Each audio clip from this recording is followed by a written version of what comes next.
তুষার শুভ্র কাঞ্চনজঙ্ঘা দেখা মিলেছে। আজকে মনটা সত্যি ভালো হয়ে গেল। সেবক হয়ে ওন্দা হয়ে এবং ওই রাস্তাটা দিয়ে গেলে রাস্তার দুধারে পুরো চা বাগান। এই হচ্ছে সেবক কালীবাড়ি। এই হলো করোনেশন ব্রিজ। কিছুটা এগিয়ে গিয়ে কিন্তু তিস্তা বাজার আছে, যেটা কথা শাশ্বতী একটু আগে বলছিল যে জল পুরো বাজারে চলে এসেছিল, পুরো লেভেল হয়ে গেছিল। গুড মর্নিং, একটা নতুন সকাল। আর আমরা আজকে যাচ্ছি জলপাইগুড়ির উদ্দেশ্যে।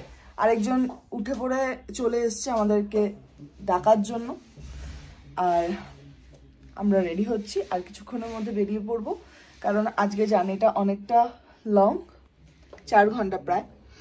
আর তাড়াতাড়ি না পৌঁছালে ওইদিকে দেরি হয়ে যাবে। যে জায়গাগুলো আজকে যাওয়ার কথা সেগুলো যেতে দেরি হয়ে যাবে। কিন্তু আজকের সকালটা আরো পরিষ্কার। আর আজকের কাঞ্চনজঙ্ঘা দেখলে পরে আপনি বলবেন যে বেস্ট ওয়ান। আজকের পাওনা এটাই যে কালকের থেকেও ঝকঝকে কাঞ্চনজঙ্ঘা আজকে সকালবেলা আমাদের দেখা দিয়েছে। কালকে সারা রাত বৃষ্টি, টেম্পারেচার এতটা ড্রপ করার পর আজকে তুষার শুভ্র কাঞ্চনজঙ্ঘা দেখা মিলেছে। এবং সত্যিকারের কালকে যে কতটা স্নোফল হয়েছে সেটা এখানেই ধরা পড়ছে। আপাতত অপেক্ষা চলছে গাড়ির জন্য। সমস্ত লাগেজ চলে এসছে আমাদের। এবারের আমাদের ডেস্টিনেশন হোটেল সোনার বাংলা থেকে চেক আউট করে গেছি, জাস্ট গাড়ির জন্য অপেক্ষা করা হচ্ছে। ঠান্ডা কতটা সেটা বোঝার জন্য, বোঝা যাচ্ছে কিনা বুঝতে পারছি না, ডেট হয়ে গেছে। তো আমরা গাড়িতে উঠে গেছি, লাগেজ অল সেট। আমরা দুজন পেছনে, সামনে। তুই মুখটা দেখিয়ে দে, তুই তো পুরো সেই ইয়ের মতন হয়ে গেছিস। উফ, জার্নি স্টার্ট টু ডুয়ার্স। ভালো লাগলো এবারে দার্জিলিং, তাই তো? একদম মাঝে এখন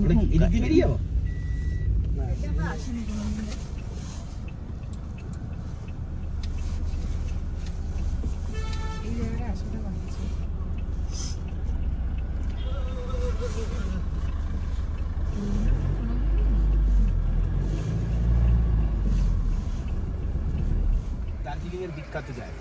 চলো, এখান থেকে নেমে গেলে হচ্ছে এসপি অফিস, এই গলিটা দিয়ে নেমে গেলে দার্জিলিং ছেড়ে বেরিয়ে যাওয়ার পালা। গোর্খা টেরিটোরিয়াল অ্যাডমিনিস্ট্রেশনের বিল্ডিং ক্রস করছি। এবারের মতন দার্জিলিং ঘোরা আমাদের শেষ। আজকে মনটা সত্যি ভালো হয়ে গেল, কারণ ফেরার পথেও এই ফুল রেঞ্জ অফ কাঞ্চনজঙ্ঘা সমস্ত ক্লান্তি দূর করে দিল। এটাই প্রকৃতির খেলা। আর এই ভিউটা না পেলে সত্যি মিস হয়ে যেত অনেক কিছু, তাই না? আমি এখানেই থেকে যাই, একটা বাড়ি নেই মনে হচ্ছে। এটা সত্যি অসম, এত ভালো লাগছে। এটা মনে হচ্ছে আমার কাছেই রয়েছে। আচ্ছা, আর পুরোটা পুরোটা এত ক্লিয়ার।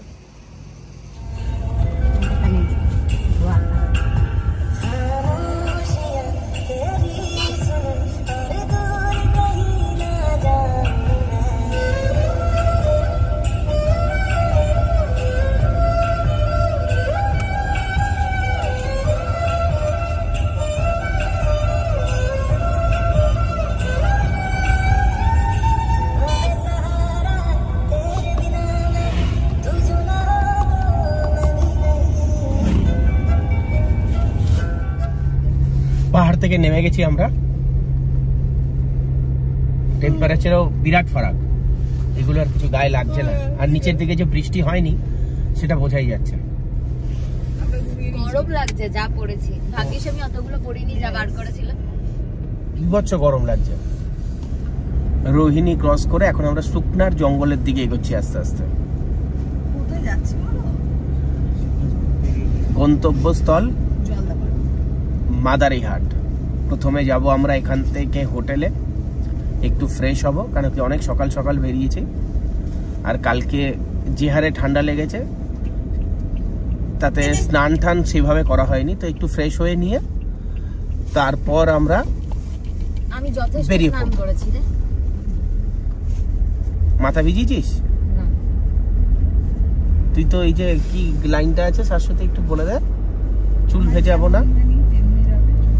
হ্যাঁ, চুল না ভিজিয়ে স্নান করা। তো আমরা এখন শুকনা ফরেস্টের দিকে এগোচ্ছি। এখান থেকে প্রায় আর 2 ঘন্টা মতন লাগবে আমাদের মাদারিঘাট যেতে। না, দাদা যেভাবে চালাচ্ছে তাতে আমরা 2 ঘন্টার মধ্যে ঢুকে যাবো, 2 ঘন্টার আগেই ঢুকে যাবো, যদি না রাস্তায় বন্ধুরা চলে আসে শাশ্বতীর সাথে দেখা করতে। শাশ্বতীর বন্ধু আমার। হ্যাঁ, দেখা করতে আসলে তাহলে পরে কিন্তু আমাদের একটু লেট হতেই পারে। Let's hope for the best. ফরেস্টের মধ্যে দিয়ে যাচ্ছি, তবে জলপাইগুড়ি হয়ে বা ধূপগুড়ি হয়ে যেতেও যা সময় লাগে, সেক্ষেত্রে সেবক মালবাজার হয়েও আমরা যেখানে পৌঁছাতে চাই, অর্থাৎ পূর্ব মাদারিঘাট, সেখানে পৌঁছাতে একই সময় লাগে। তো আমরা সেবকের রাস্তা 10 মিনিট বা 15 মিনিটের হেরফের। আমরা সেবকের রাস্তা নিচ্ছি, কারণ সেবকের রাস্তাটা অনেক বেশি সুন্দর, তিস্তাটা পাবো আমরা সঙ্গে, তাই সিদ্ধান্ত নেওয়া হলো যে ওই রাস্তাটা দিয়ে আমরা যাবো, অর্থাৎ সেবক হয়ে ওন্দা হয়ে। এবং ওই রাস্তাটা দিয়ে গেলে রাস্তার দুধারে পুরো চা বাগান, ভিউটা খুব সুন্দর। এখন আমরা রয়েছি শুকনা ফরেস্টে। আবার সেই রাস্তায় আমরা চলে এসেছি। এই রাস্তা দিয়ে গিয়েছিলাম না শাশ্বতী? ফেরাটা সবসময় মন খারাপের হয়। না, যদিও আজকে আমরা ফিরছি না, কিন্তু আমাদের মনে হচ্ছে যে আগামীকাল আমাদের ফিরে যেতে হবে, সেই জন্য আমাদের মন খারাপ। আরো 2 দিন হলে ভালো হতো।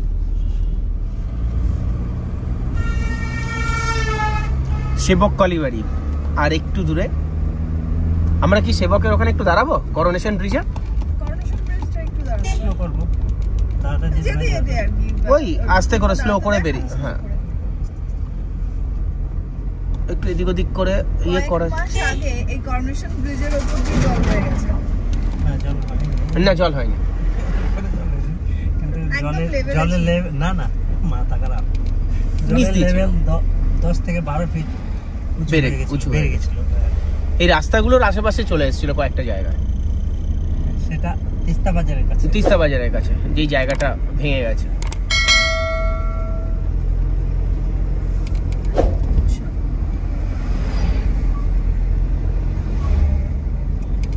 এসে গেছি এই আমরা এসে গেছি সেবক কালীবাড়ি। বাঁ দিকে হচ্ছে একদম মুখোমুখি সোজা, এই হচ্ছে সেবক কালীবাড়ি। এই জায়গাটাও কিন্তু প্রচন্ড ভিড় থাকে এবং এখানে আসে বেলা বাড়ার সঙ্গে সঙ্গে ভিড়টা বাড়ে। সেবক কালীবাড়ি ক্রস করেই কিন্তু সেবকের করোনেশন ব্রিজ।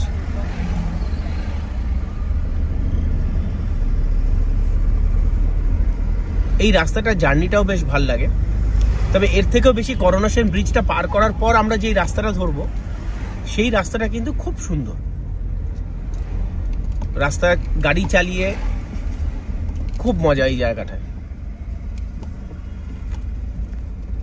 একদিকে তিস্তা, এই সামনে করোনেশন ব্রিজ। তোলো আপ করো। এই সোজা চলে গেলাম গ্যাংটক এবং কালিম্পং এর দিকে, আর এই আমরা ডান দিকে ঘুরে গেলাম করোনেশন ব্রিজের ওপর টুয়ার্ডস মালবাজার। 32 কিলোমিটার। সাইডটা দেখো। এই হলো করোনেশন ব্রিজ। কিছুটা এগিয়ে গিয়ে কিন্তু তিস্তা বাজার আছে, যেটা কথা শাশ্বতী একটু আগে বলছিল যে জল পুরো বাজারে চলে এসেছিল, পুরো লেভেল হয়ে গেছিল। ওই জায়গাটাতেই কিন্তু এটা হয়েছিল। ওখানে এখনো দেখেই বোঝা যাচ্ছে যে কিরকম ধস হয়ে রয়েছে। এই হলো করোনেশন ব্রিজ, নিচ দিয়ে তিস্তা বয়ে যাচ্ছে। অ্যান্ড সেবক করোনেশন ব্রিজ। এই রাস্তাটা চয়েস করার কারণই এর সিনিক বিউটি। একটা সুন্দর ভিউ নিতে নিতে আমরা আচ্ছা ঠিক আছে, হয়ে যাবে। জলপাইগুড়ি। তবে কিছু খাওয়া দাওয়া হয়নি বলো, খিদে পাচ্ছে? প্রচন্ড খিদে পাচ্ছে। খালি জেমস খেয়েছি। ও, আমি একটা ক্যাফে খাচ্ছি। দীপ্তিমান আমাদের কিছু খাওয়ায়নি। দাঁড়ি করাচ্ছে না কোথাও গাড়ি। না, যে জায়গাটায় আমরা যাচ্ছি সেই জায়গাটাও ভীষণ সুন্দর। দেরি হলে সেটা মিস। হ্যাঁ একদম এটাই, কারণ সকালটাই ওখানে খুব বেশি ভাইব। একদম একদম হোটেলে গিয়ে গাড়ি চালা খাওয়া দাওয়া। মংপং পুলিশ স্টেশনটা পার করার পরেই চেকপোস্ট আছে একটা, সেই চেকপোস্টটা পার করার পরে কিন্তু এখানকার সিনিক বিউটিটা খুব বেড়ে যায়, খুব সুন্দর লাগে। এখন যেটা পাবো সেটা হলো দুধারে জঙ্গল পাবো, এবং কিছুটা এগিয়ে যাওয়ার পর কিন্তু এই জঙ্গল আস্তে আস্তে শেষ হবে এবং তারপর কিন্তু চা বাগান। এবং এই যে রাস্তাটা, পুরো রাস্তাটা কিন্তু একেবারে মখমলের মতো, এক ফোঁটা জার্কিং নেই। এই মংপং ফরেস্ট ভিলেজ এখন কিন্তু একটা অফবিট ডেস্টিনেশন হয়েছে রিসেন্টলি। বেশ কিছু হোমস্টে তৈরি হয়েছে এখানে।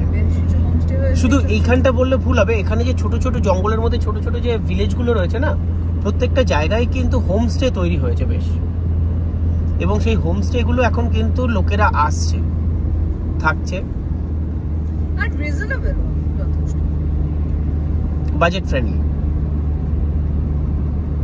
রাস্তাটা একেবারে, এই রাস্তায় গাড়ি চালিয়ে আপনাদের এখান থেকে নিয়ে আসার আরেকটা উদ্দেশ্য, এই রাস্তায় গাড়ি চালিয়ে মানে সুখ। যারা গাড়ি নিয়ে আসবে তাদের, যারা লং ড্রাইভ পছন্দ করে বা একটু পাহাড়ি রাস্তায় চালাতে ভালোবাসে, সঙ্গে একটা সমতল জার্নি, তাদের জন্য এটা দারুণ স্মুথ, প্রচন্ড ছোট স্মুথ, কোনো জার্ক নেই, কিছু নেই। টার্ন গুলো খুব স্মুথ, রাস্তা খুব সুন্দর লাগছে। এই রাস্তাটা দিয়ে নর্থ বেঙ্গল আসলে এইটা আমার সব থেকে ফেভারিট রুট। আমি যেখানেই যাই এই দিক দিয়ে, আলিপুরদুয়ার গেলেও এই রাস্তাটাই ধরার চেষ্টা করি। মালবাজার আর 24 কিলোমিটার, একটু দূর হয়, ঘোর পথ হয়। জঙ্গলের পর বলেছিলাম চা বাগান, দুধারে শুধু চা বাগান। এবার এখন কাটিং করা হয়েছে, যেটাকে প্রনিং বলা হয়, কারণ এই টাইমটা একদম চা গাছগুলোকে ছেঁটে ফেলা হয় যাতে নতুন করে আবার তাদের গ্রোথ হয় বা নতুন পাতা বেরোয়। তবে এই যে চা বাগানের একটা নিয়ম আছে, যেই জায়গাটা পুরো কাটিং করা হয় সেই জায়গাটা পুরো কাটিং করেই রাখা হয়, পুরো গাছগুলোকে কাটিং করা হয়। সেখান থেকে কিন্তু যে নতুন গাছ বেরোয়, সেগুলো বেরোতে বেরোতে প্রায় নতুন ডালপালা, নতুন পাতা আস্তে আস্তে সেটা সময় লেগে যায়, প্রায় 2 থেকে 3 বছর মতন সময় লাগে। পাশের যে জমিটা থাকে সেইখানে যে গাছগুলো থাকে, যেটা আমি দেখাবো আমাদের ডান দিকে যে রয়েছে,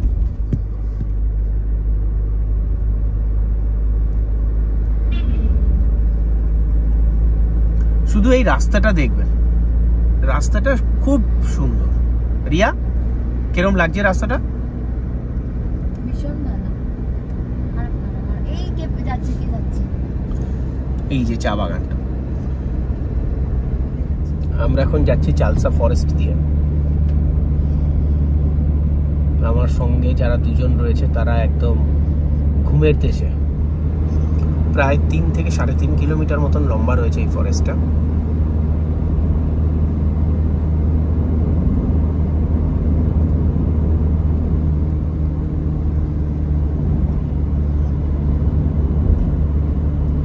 দুদিকেই ঘন জঙ্গল।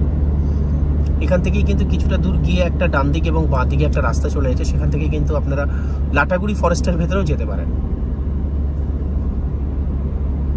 দেখাবো সেই জায়গাটা যেখানটা থেকে লাটাগুড়ি ফরেস্টের দিকে যাওয়া যায়।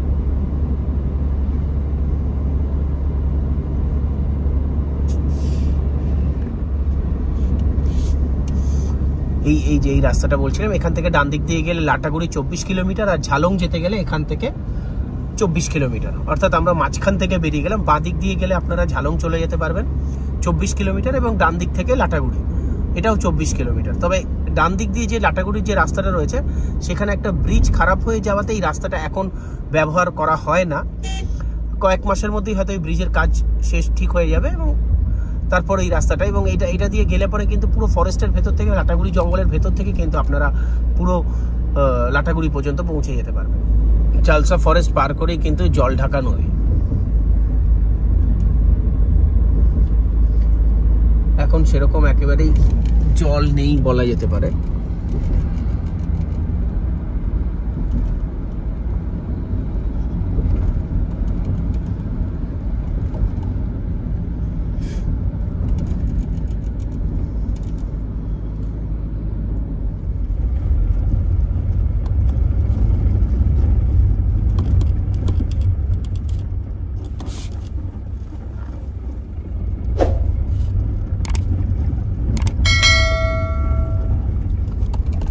আমাদের হোটেলের নামটা কি?